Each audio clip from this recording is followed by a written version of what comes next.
Okay, we are there. Greetings, everyone. So good to see you on today. Thank you for joining us for another exciting, encouraging, and invigorating Tuesday at 12 noon Bible study. So good to see each and every one of you here in virtual space. Hey, can you do us a favor? At the bottom of your screen, you shall see a share button. Do us a favor and share this video. Click that share button and share this video because there's so many wonderful golden nuggets that other people need to hear during our time together. Share. Thank you. During this COVID-19 pandemic that we still find ourselves in, digital evangelism becomes so important. So please share this video. Tell a friend.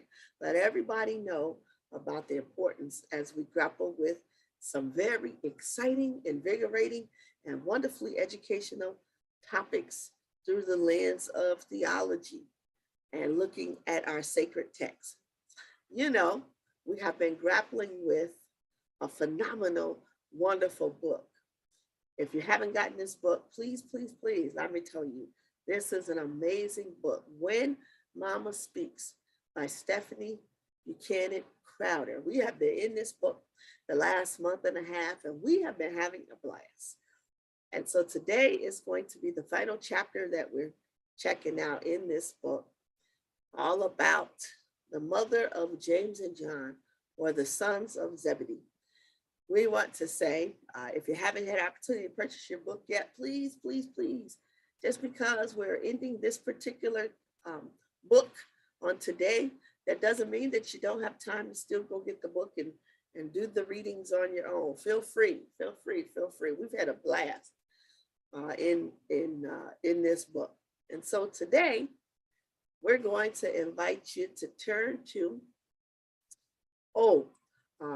I'm getting ready to share my screen, but before I do that, I want to invite you to please grab pen and paper. We have a lot of people sometimes that say, oh, could you say this again? I missed that. So we want to ask, please, before we get started, run quickly. Go get a pen, go get paper, go get a pencil, go get paper. If you take notes from your phone, feel free. Have your phone or your device ready, as we're getting ready to share some wonderful wisdom and insight, and we don't want you to miss it.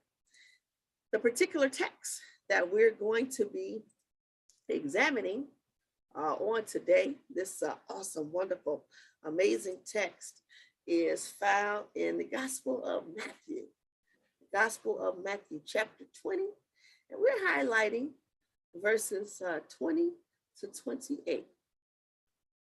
Again, that's Matthew chapter 20, verses 20 to 28. And the reading says, then the mother of the sons of Zebedee came to him with her sons, and kneeling before him, she asked a favor of him. And he said to her, what do you want? And she said to him, declare that these two sons of mine will sit, one at your right hand and one at your left, in your kingdom. Then Jesus answered, you do not know what you are asking. Are you able to drink the cup that I am about to drink? They said to him, we are able. And he said to them, you will indeed drink my cup, but to sit at my right hand and my left, this is not mine to grant, but it is for those for whom it has been prepared by my Father. When the 10 heard it, they were angry with the two brothers. But Jesus called them to him and said, you know that the rulers of the Gentiles lord it over them, and their great ones are tyrants over them. It will not be so among you, for whoever wishes to be great among you must be your servant. And whoever wishes to be first among you must be your slave, just as the Son of Man came not to be served, but to serve and to give his life a ransom for many. Thank you so much. Thank you so much, family. We're going to first delve into this text, looking at verse 20. Then the mother of the sons of Zebedee came to him with her sons, and kneeling before him, she asked a favor of him. Let's pause here for a second, family, and let's jump into this first verse in our text today. You've heard this story time and time again. This Matthew 20 through 28 text is no stranger, in fact, to us. We have a dedicated mom, the mother of James and John, who decides one day to have a conversation with Jesus about her two beloved sons, James and John. You know, I'm told those names, James and John, are prolific, prophetic, all inspiring names. I'm told you can never go wrong if your name is James or your name is John. I'm told that it is wonderful to have one of those names.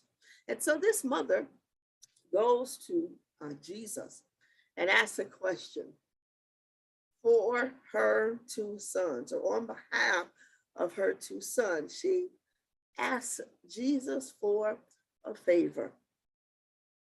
She asked Jesus to consider placing one son on the right of Jesus and one son on the left of Jesus in the kingdom of heaven after they die. What do you think about this? What do you think about this question? First and foremost, Dr. Stephanie Buchanan Crowder, in her book, When Mama Speaks, says, we often give a bad rap or talk negatively and criticize this mother of James and John. We say that maybe she was narcissistic, maybe she was ego tripping, maybe she was selfish in desiring that her sons sit on the left or the right side of Jesus after their death.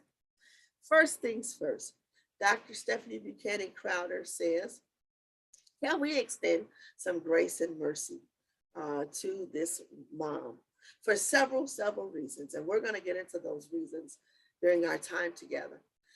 And so I like to first ask us to push through what popular culture has said to us about this request and think about this request from a different perspective based on these particular dynamics that Dr. Crowder highlights.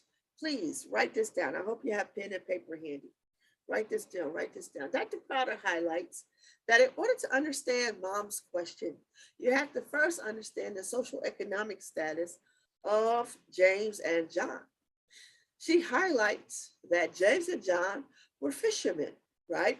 They were busy fishing 3 years ago, prior when Jesus first starts his ministry, and notices them and says, hey, I don't want you to be fishermen of fish.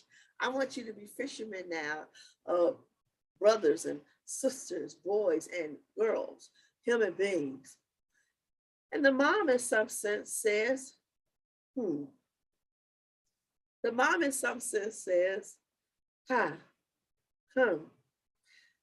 don't want my children going back to their lowly, poor jobs after you die. Right? There is a social economic issue or concern happening in our text today.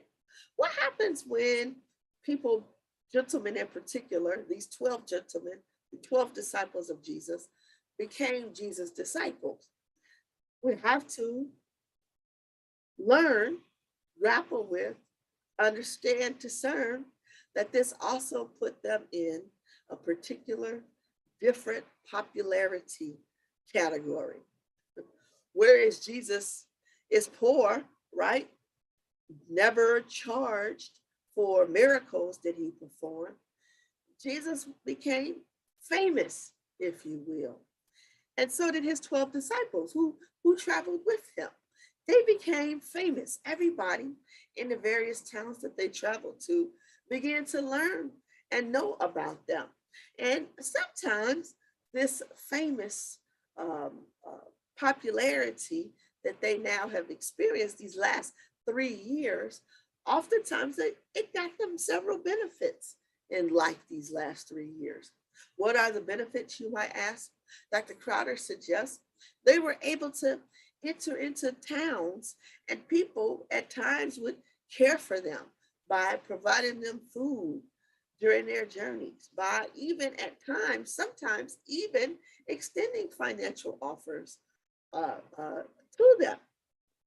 And more than anything, she suggests or highlights that more than just material possessions, all 12 of the disciples experienced an increase in self confidence because now they are famous. They are known as Jesus' 12 disciples. And she says, oftentimes, we don't really highlight this point when we think of the 12 disciples. We don't look at the 12 disciples as famous now in these last 3 years. We don't really think about their newfound popularity or newfound status in life. And she says it's so important to remember that, because if we can remember that, then it makes James and John's mother's request a little bit more easier to understand. She didn't want her, one thought that Dr. Crowder highlights is she didn't want her sons going back to being these lowly, isolated fishermen who are nobody, who nobody cares about anymore, who crowds are not flocking at their feet because they're not with Jesus anymore after Jesus would die. She says she wants them to continue to enjoy being famous and knowing a lot of people and having a particular popularity, if you will. You ever experienced the loss of popularity? Have you in your own life experienced one day tons of people want to be around you, tons of people throw themselves at you, and then the next day, nobody cares about you? I tell you, it becomes a very lonely, isolating feeling to go from being loved by everyone one day to all of a sudden not being loved, not being cared for. An example that I like to use to highlight this point is social media during your birthday. Let me explain for all of those who are active on social media. Whenever your birthday comes around once a year, everybody on Facebook wishes you happy birthday. People take pictures, put your pictures online, say happy birthday to my wonderful friend. People love on you. People write these beautiful messages to you on social media. Everybody writes on your timeline on Facebook. Everybody posts, happy birthday. You're amazing. You're wonderful. You have so much going on for yourself. And then what happens after your birthday? After your birthday, it goes back to business as usual. Nobody's posting about you anymore. That's a good one. That's a good one. Nobody's writing any more congratulatory statements to you. Nobody's posting on your timeline anymore. You're no longer popular anymore. You have to wait a whole nother year to get that same love all over again. And in some sense, this is what James and John's mom was concerned about. What's going to happen to my sons after Jesus dies and after her two sons die, right? How can they still maintain a sense of popularity, love, adoration, and support? So can we be a little bit compassionate, a little bit sensitive to this mother's request? This is the first learning that Dr. Crowder points out for us. A second learning that she points out for us is the courage of this mother. That's right, the courage of this mother. What do I mean by this? She says, in some sense, it takes courage to ask Jesus this question for several reasons. Number one, she says, it takes courage just to ask a question. You ever been in school and the teacher is teaching about a particular subject and you're not too sure of particular ideas or thoughts related to that subject? It takes courage to put your hand in the air and raise your hand and say, I got a question. In some sense, Dr. Crowder says we need to celebrate this mom for her courage to ask Jesus this question. A popular theorist by the name of Miguel Ruiz says we make all sorts of assumptions because we don't have the courage to ask questions.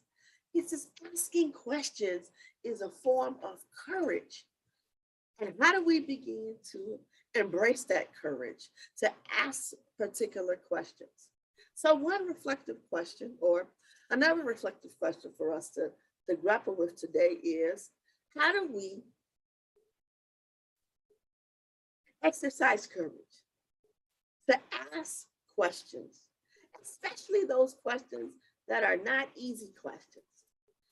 Dr. Crowder points out this question that this mother asked, it was not an easy question. Easy questions that exist in life. Easy questions that we could ask that we all know the answer to. Easy questions such as, what am I going to eat today for breakfast?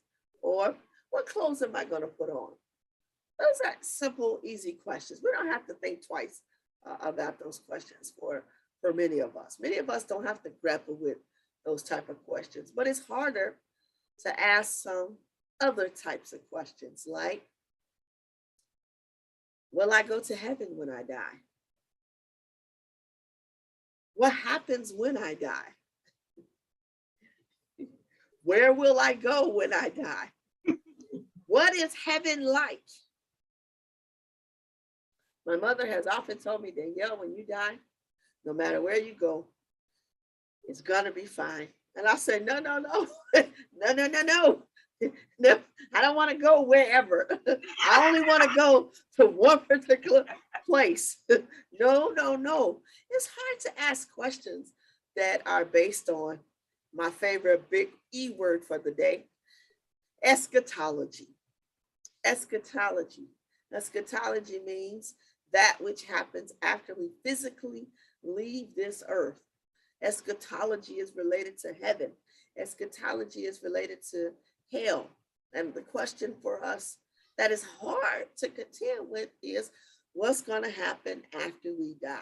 And so Dr. Crowder says, not only does this mom exercise courage to ask a question, but number two, she exercises courage to ask a difficult, hard question. Number three, she says, it also takes courage not only to ask a question, not only to ask a difficult, hard question, but to ask a difficult, hard question to Jesus. Oh, let's have some fun, family. Let's have some fun. Jesus has a history of not being nice to people when they ask him questions. Jesus has a history of showing his humanness, his humanity at times when people ask him questions. You remember for a second, Jesus is 12 years old. He wanders off from his mom and dad and get lost. His mom and dad, Joseph and Mary, say when they finally find him, where were you? And Jesus, being a smart mouth little boy, says, why are you asking me, Mom, where I was? Don't you know I would always be where I should be as the Son of God in God's temple, in God's house, right? It was at that moment. The text doesn't say this, but in my imagination, I believe his mother and father slapped him into next sleep. And I believe Jesus has had a missing tooth from his mouth from the time he was 12 years old into adulthood. But that's just me. Jesus also has been smart mouth when a particular sister says, hey, I want you to heal my daughter, right? We talked about this on last Tuesday. A mom with a sick daughter asked Jesus, hey, heal my daughter. And Jesus says to this woman, you're not from my cultural tradition. You are like me giving crumbs to dogs. And I am not here. I am not here for dogs. I'm not here for your people, right? Jesus is he has a propensity to be a bit smart mouth, right? When people ask him questions, right? You remember in John chapter 4, right? When a woman is minding her own business, going to go to a well and draw water from a well. She asked Jesus, "Who are you?" And he says, "Oh, you know who I am." And as a matter of fact, Jesus starts reading this woman, saying, "You've been with this man and this man and this man. And matter of fact, that dude you with now, he's not even your husband either," right? And so Dr. Crowder says, Jesus has shown a history of responding, sometimes a bit mean, when people, in particular women, have asked him questions in the past. And so she says, it took courage for Zebedee's mom to ask this question, for James and John's mom to ask this question of Jesus, because he could have given a smart mouth. He could have given a smart mouth response in some sense. And so she says, how do we learn to celebrate this woman for her courage in asking a question? How do we begin to celebrate her and love on her and really lift her up and say, wow, way to go, way to go, way to go for your courage. As our ancestor Maya Angelou once said, courage is the most important of all the virtues, because without courage, you can't practice any other virtue consistently. And so we want to celebrate this mom, according to Dr. Crowder, for first and foremost, her awesome and amazing courage to ask a question. I'll pause there for a moment if anybody has anything, or our pastor wants to say anything before we move to the next verse. No, there are no comments right now. And so, I mean, that's a very good point. Asking questions, asking the hard questions.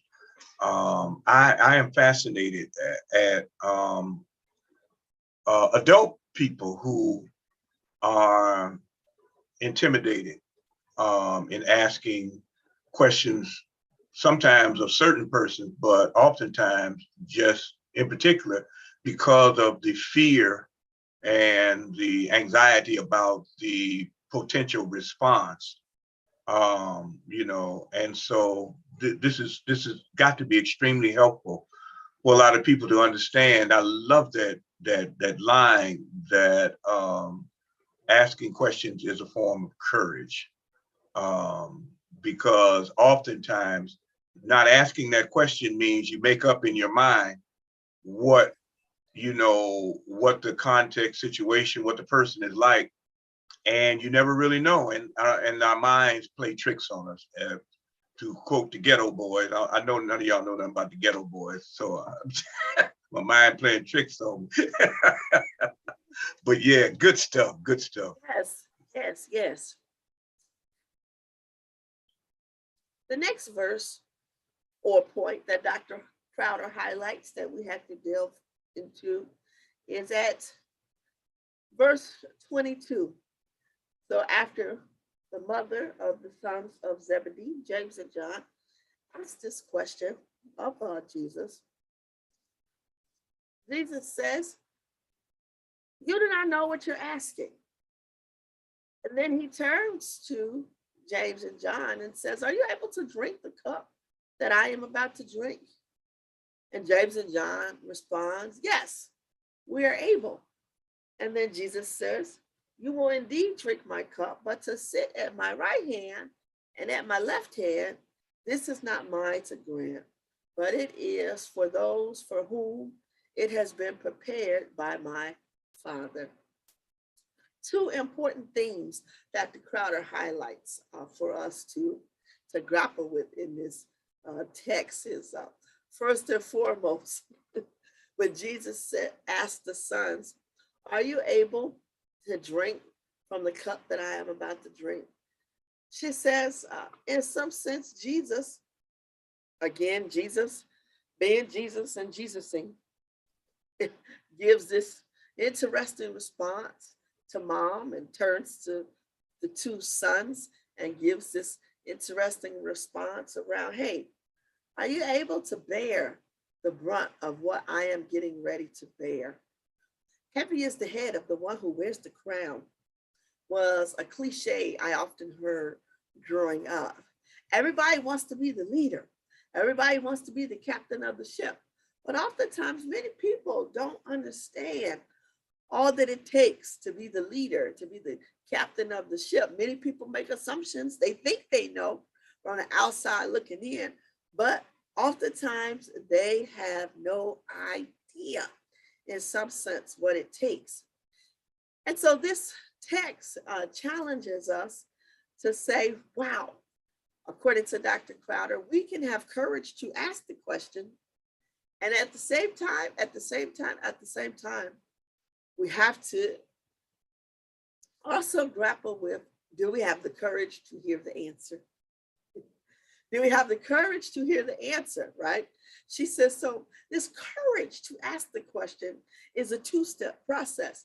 Not only not only is it important for one to have courage to ask a question, but it's also important, she says, the second step is to have courage to hear the response. She says, in some sense, Mom, James, and John had to have the courage to hear the response that, wow, if it is in fact the case that you believe you are deserving to sit on the left hand or the right hand side of Jesus, then that means you have to be okay with suffering to the extent that Jesus has suffered. Let's pause for a second. An important point that Dr. Crowder wants to highlight is, in some sense, this is good news for someone today. She says, because in some sense, Jesus is highlighting that those who have had crisis, those who have struggled, those who have had to wade in some deep, dark valleys in their life will certainly be rewarded. She says, in some sense, it is good news for many people who experience challenges in life to remember that there will be some rewards for them. Their sacrifice is not in vain. She says, Jesus, even though the response feels a bit classist or mean, is pushing back on the classism in this question in some sense. That's right. Dr. Crowder names classism in the question. She says, in some sense, Jesus' response is pushing back on classism in that because James and John are disciples of Jesus, they are part of what's considered the Christian upper echelon, right? Because forever now in history, we know them as a part of the 12 disciples of Jesus, right? You can't get any higher in terms of status in Christianity, right? Everybody would love to be known as a disciple, one of those 12 disciples of Jesus.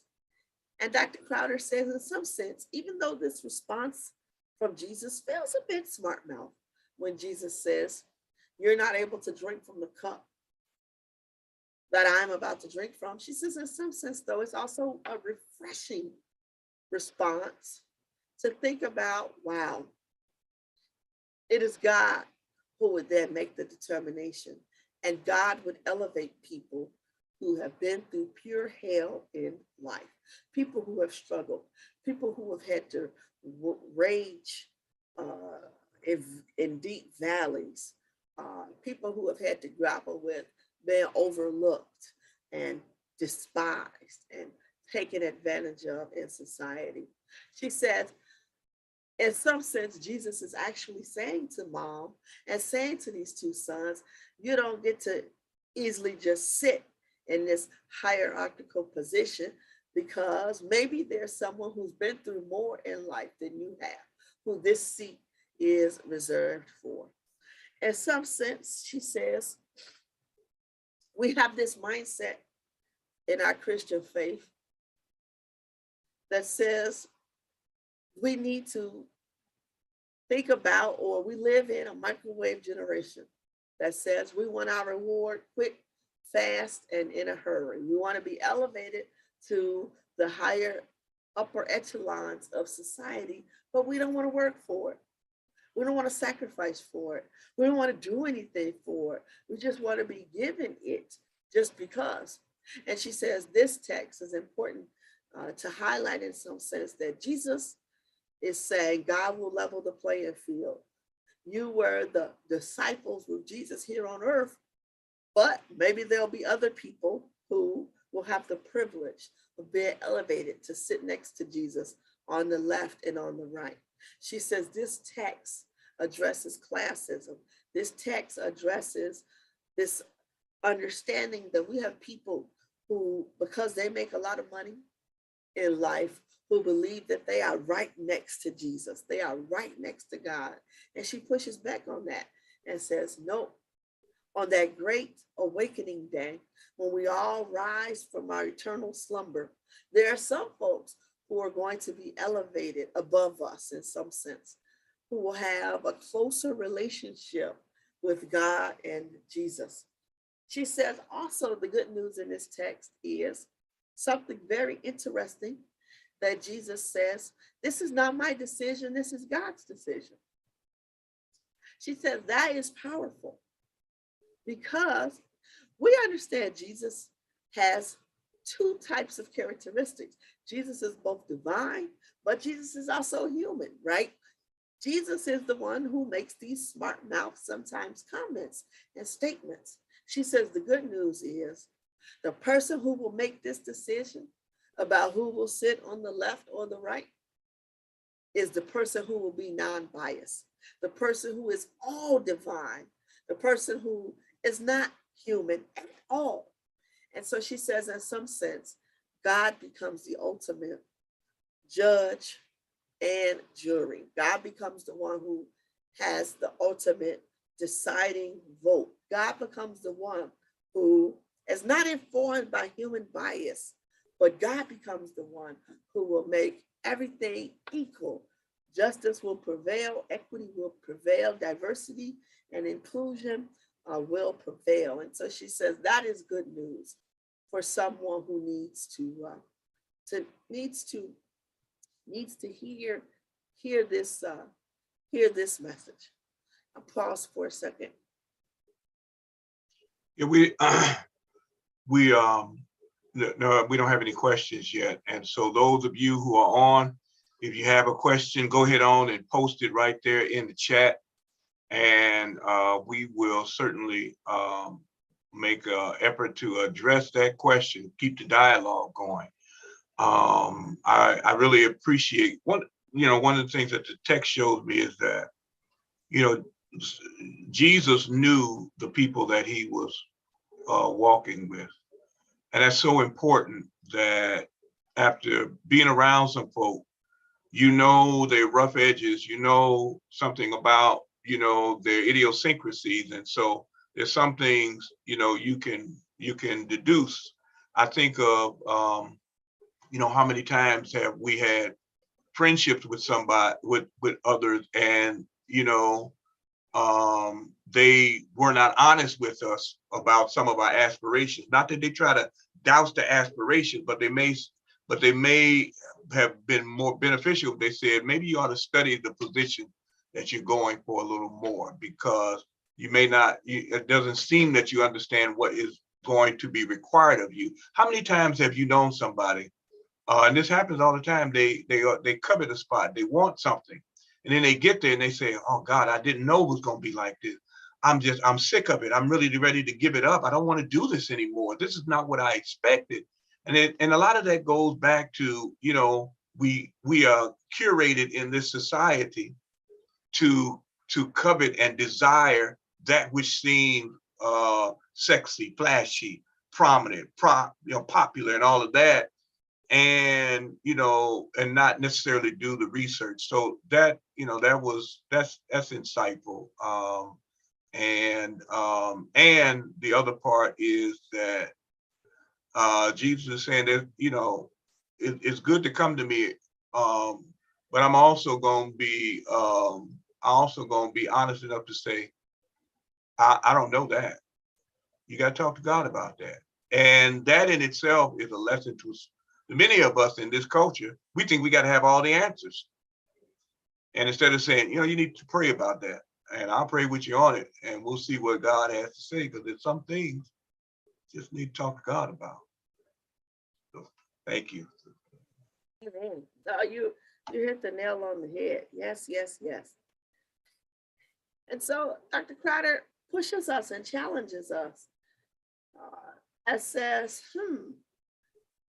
interestingly enough, we get upset with the mom for the ways in which she had courage to ask tough questions. She says, but can we operate with grace and mercy? Don't see the mom as arrogant. Don't see mom as narcissistic, but see mom from a perspective of courage. Interestingly enough, in this text, she says it's so important to see mom from the place of courage because she highlights in verse 24 also that the other 10 disciples became angry.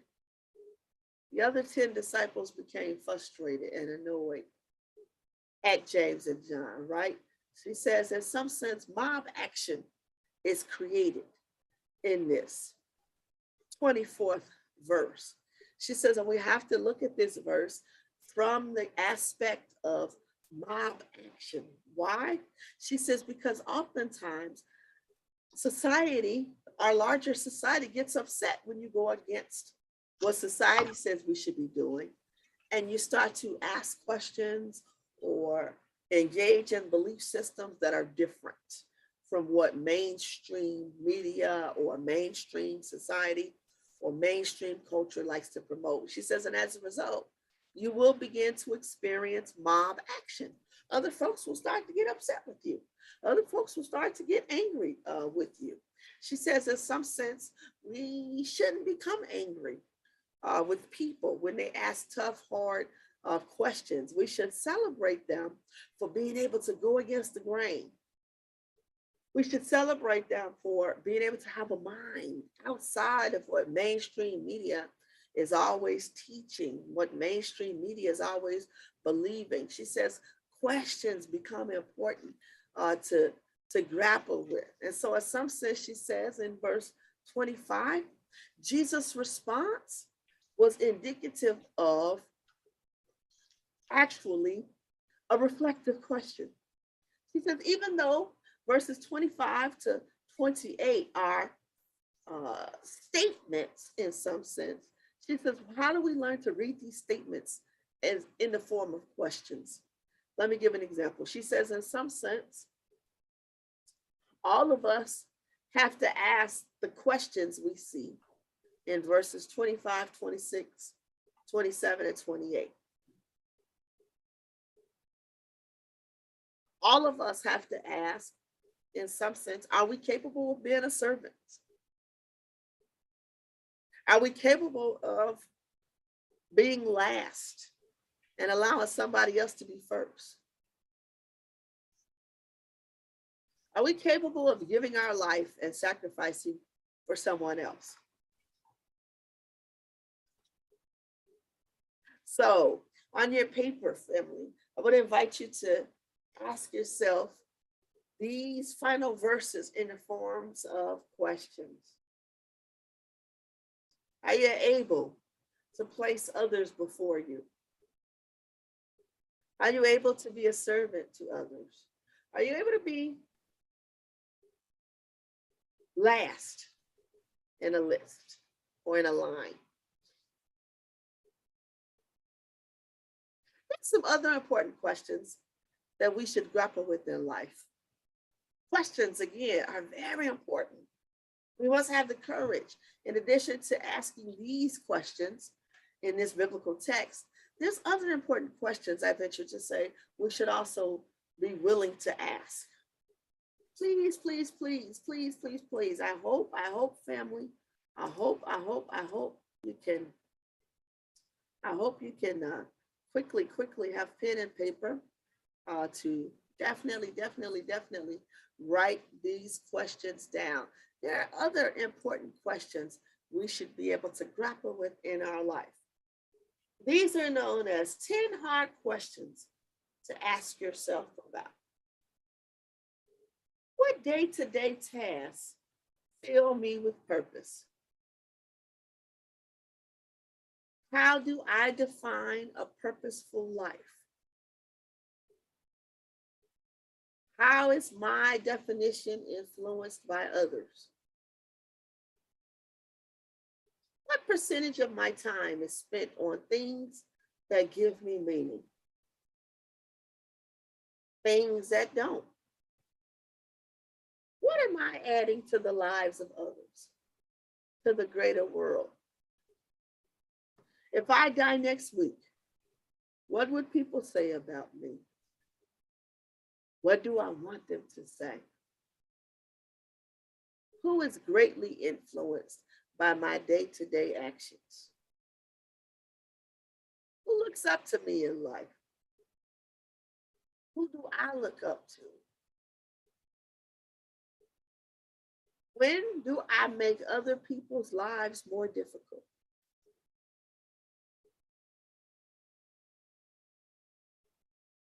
Where in my life can my actions help improve the lives of others? How has my purpose and what gives me meaning changed throughout my life? Dr. Crowder says, in some sense, while we celebrate James and John's moms for asking this difficult question, for having the courage to go to Jesus and say, hey, can you allow my sons to sit on the right and the left side of you? Dr. Crowder says maybe she could have been reflecting on different questions to ask herself, different questions to challenge her sons to ask themselves. These questions you see on your screen. Dr. Crowder says, in some sense, instead of asking questions focused on heaven and hell, maybe we need to focus on asking questions about our life right here and now, on this side, on this earth. She says, in some sense, mom was so concerned about the afterlife that she forgot to challenge her sons around how are they living their life here on earth. She says, in some sense, she gives this analogy. In some sense, I'm going to stop sharing my screen. I'll pull these questions up in a moment again. She says, in some sense, we're so used to being concerned about our relationship going in this direction, meaning from earth to heaven. We're so concerned about from earth here up to heaven up there that we forget to be concerned about relationships that go in this direction, meaning how are we connected to people who are living with us here on earth from left to right. Instead of being so focused on up and down relationship between earth right here and heaven up here, how do we learn to be more concerned with our life going horizontal, meaning from human being to human being here on earth? And so she says, if it was in fact the case that James and John could ask these particular questions that you see on your screen of themselves and respond to these questions with affirming statements, she says, then the questions around who would sit on the left or the right of Jesus would have worked themselves out. She says, in some sense, if we focus on how we are as a human being and how we treat folks on earth, we won't have to be concerned about our place in heaven, our status in heaven. That will be worked out all on its own, because we would be such wonderful human beings here on earth that God would automatically give us a seat. I don't know about you, but I'm not even concerned about the left or the right side of Jesus. I just want to be, I just want to be in heaven. Even if I'm hanging out right at the tip, exactly next to the pearly gates, at least I'm in. That's always been my stand. I don't even care how far in I'm in, just as long as I'm in. Right? And so Dr. Crowder pushes us. Dr. Crowder pushes us to reflect on how are we treating humanity at the end of the day. I'd like to ask us to reflect on this awesome and amazing meditation before we jump into further questions. Check out this awesome and amazing meditation for a quick second. I'm going to ask if you don't mind, family, can you please close your eyes for a second and reflect on these words.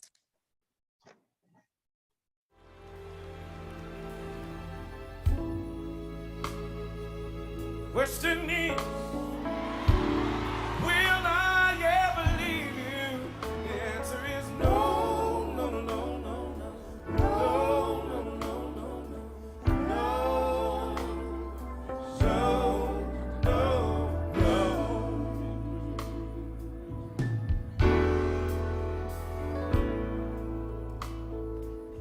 Question is, will I ever leave you? The answer is no, no, no, no, no, no, no, no. Let me tell you why I love the Lord. He's so dear to me.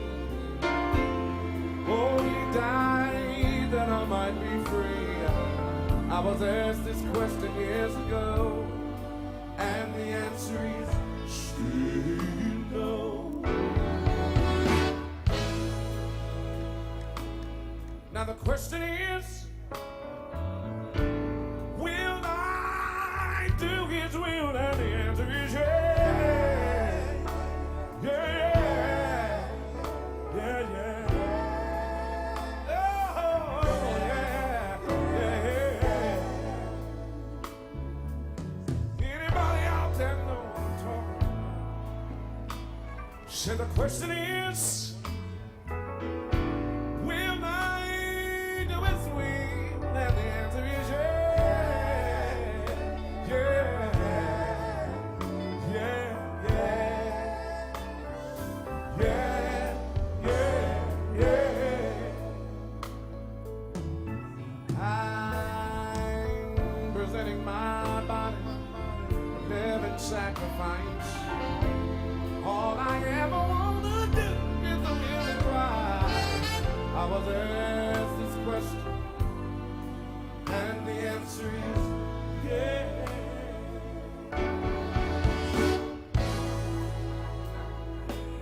Now the question is,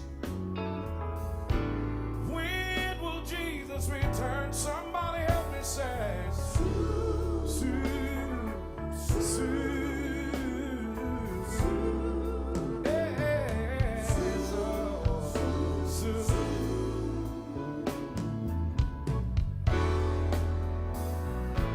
Look at the trouble all over the world. I'm telling every man, woman, boy, and girl, Jesus is coming so soon, so soon. Yeah, yeah, yeah, yeah, yeah. Soon.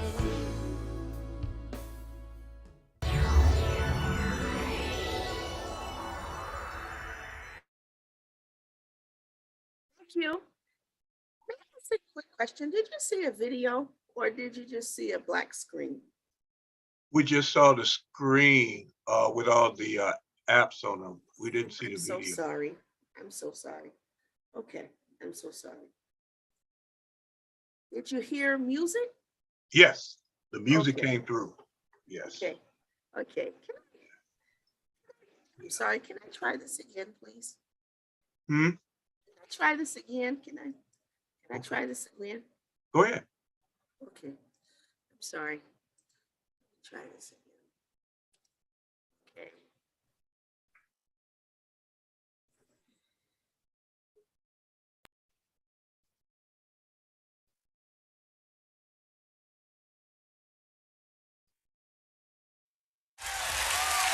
There it is.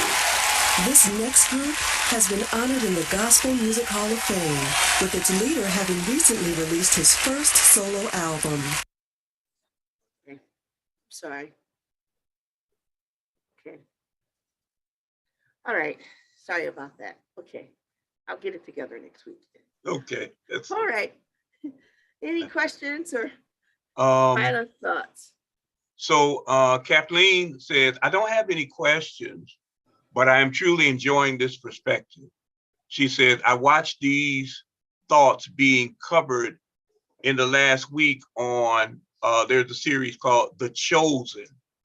And along with the book, she said it really makes you think about it.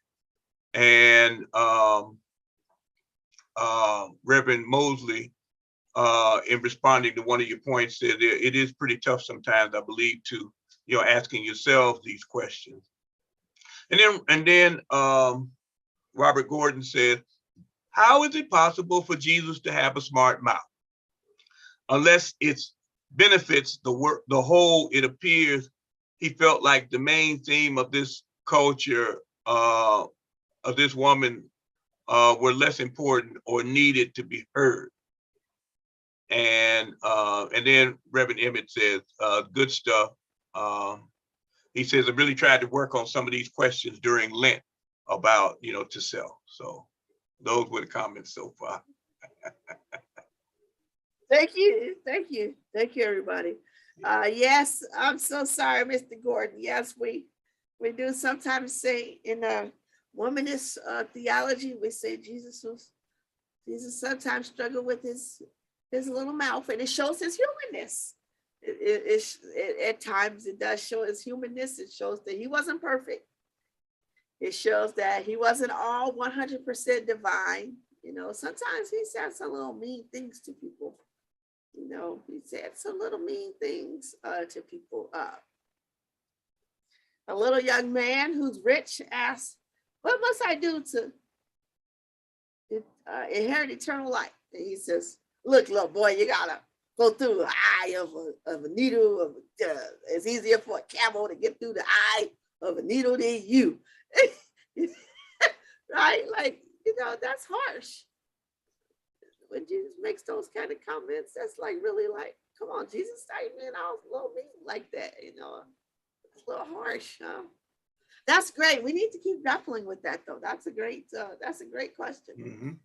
That's a great question. I guarantee you, if Jesus say something like that to me, I probably would have been Will Smith and Jesus right then and there. Oh.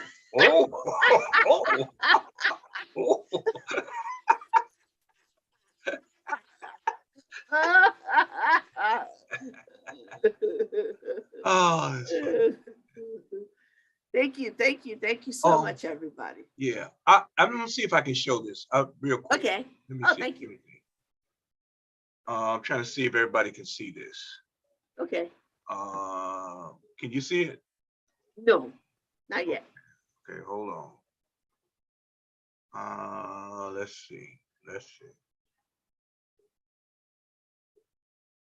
I guess not. Doggone it. Okay, no problem. What? Would you like to email it? Is there a way to email it? Yeah, I'll email it to. I don't have to do it now. Okay. I thought I might be able to pull it up, but it's not coming up. So I'll work on it. We'll maybe get to it tomorrow. It's the March issue of National Geographic, the March 2022 issue of National Geographic, and the cover of that issue is titled Into the Depths. And it has a picture of a black woman diver, and she's coming up out of the water, and you can you can see her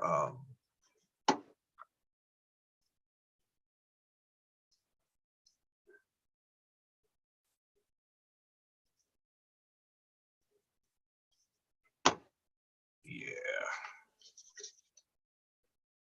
I don't know why my mouse is freezing.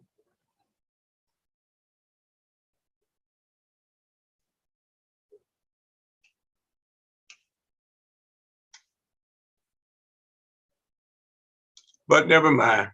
It's okay. I think I have it. I have it.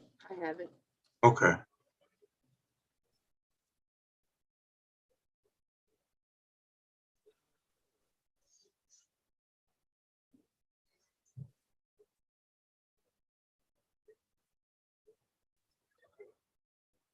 Alrighty.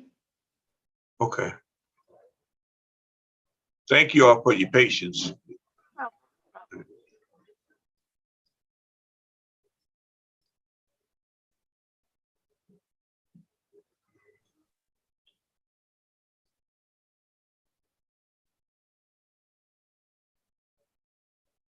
right, sharing my screen. Okay. There.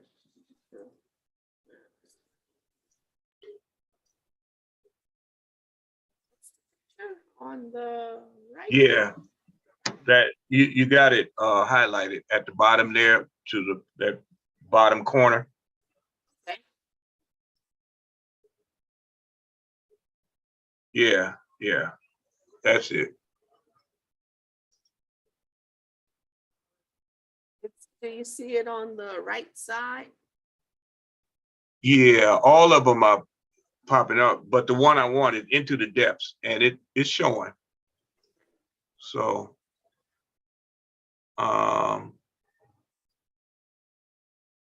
yeah. Sorry, I can't make it larger. That's okay. Let me do this. Just before I get to that. So Kathleen says, everything Jesus says is not for everyone at that time. And Reverend Mosley says, I say that Jesus was focused on his goal, even when he said to his friend to get behind me, Satan. And then they comment, so Reverend Deacon Mike Carson and Kathleen saw the cover photo of the National Geographic. It's fascinating to me because it goes into there are black divers that are going underwater to they're going under the ocean to recover shipwrecks and recover the histories of African captives in that transatlantic slave trade. And it's featuring, for the first time, the National Geographic is featuring a black woman. A woman, first of all, and then she's a black woman. Her name is Tara Roberts, a young black sister who's done hundreds of dives and retrieved all kind of valuable information about our people and the slave trade. It's just awesome and fascinating. And I just like to get this out because I don't know how many people read National Geographic, but that would be one issue to read. And so I've already ordered it. And so, yeah. Oh, that's awesome. Let's check it out. Okay. Yeah. That's great. Yep. That's great. That's great. Okay. All right. Thank you. You are welcome. So, all right, everybody. We'll see you next Tuesday. We will see you on next Tuesday. Thank you so much. Thank you. Thank you. Awesome. And yeah, and Doc, if you can email me those 10 questions, because okay. Most important, I really hope everybody gets out of that you got to ask yourself those questions. Regardless of how you respond to the text and whatnot, of the scripture, one of the most important things is to ask yourself those 10 questions about your purpose, your role, why you're doing what you do or why you don't do. You know, where is your life focused? And if you can't, and you can't do that without asking yourself those questions. And then once you ask the questions, if there is a challenge and there's a gap, then that's where we start from. You know, we start to try to fill in those gaps. That is profound. And I need those questions because oftentimes in my sermons, I come back to purpose. And I'm a close with this, that I've said it before, and I keep saying it. My father on his deathbed, when I asked him, Daddy, how do you do what you do? And I watched him minister to people. And he wasn't a pastor, you know, he sang, but, you know, and he ministered in that way. But I said, I've watched you all my life. He said, because I've always known my purpose. He said, the average person lives and dies and never knows their purpose. And so those questions are just incredible. So thank you all. Thank you so much, Dr. Buhuro, and y'all will be back same time, same station next Tuesday.